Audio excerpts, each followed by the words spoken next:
ചന്തമോനെ സ്കൂളിലൊക്കെ വിട്ടിട്ട് വന്ന് ഞാൻ പോസ്റ്റ് അടിച്ചുകൊണ്ടിരിക്കുകയായിരുന്നു. മടിച്ചുകൊണ്ടിരിക്കുന്നപ്പോഴാണ് ആലോചിച്ചത് പുറത്തോട്ടൊന്ന് ഇറങ്ങാമെന്ന്. അങ്ങനെ അടുക്കളയുടെ കതകൊക്കെ തുറന്ന് ഗ്രില്ലുമൊക്കെ തുറന്ന് ഞാൻ പറമ്പിലോട്ടിറങ്ങി. നേരെ മുരിങ്ങയുടെ അടുത്തോട്ടാണ് ചെന്നത്. അവിടെ ചെന്ന് ഞാൻ മുരിങ്ങയിലയൊക്കെ പറിച്ചു. വീട്ടിലത്തേക്ക് മുരിങ്ങയില തോരനാക്കാമെന്ന് വിചാരിച്ചു. പിന്നെ കുറച്ച് നേരം പ്രകൃതി ഭംഗി ആസ്വദിച്ചു. ദേ മണ്ടയിലൊന്ന് നോക്കിക്കേ, ഒരു കമ്പിളി നാരങ്ങ നിൽക്കുന്നത് കണ്ടോ? ദേ അപ്പുറത്ത് ഒരെണ്ണം ഉണ്ടായിരുന്നു.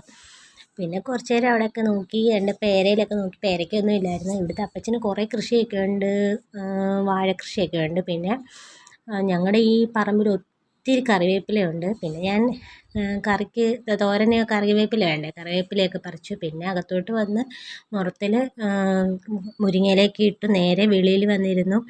അതൊക്കെ അവിടെ ഇരുന്ന് തന്നെ ഇരുന്ന് അതൊക്കെ പിച്ചി പറിച്ചെടുത്തു. അങ്ങനെ ഉച്ചക്കലത്തേക്ക് തോരനുള്ള ഇലയെല്ലാം റെഡിയായി. അപ്പോൾ ഞാൻ കറി വെക്കട്ടെ. Bye bye.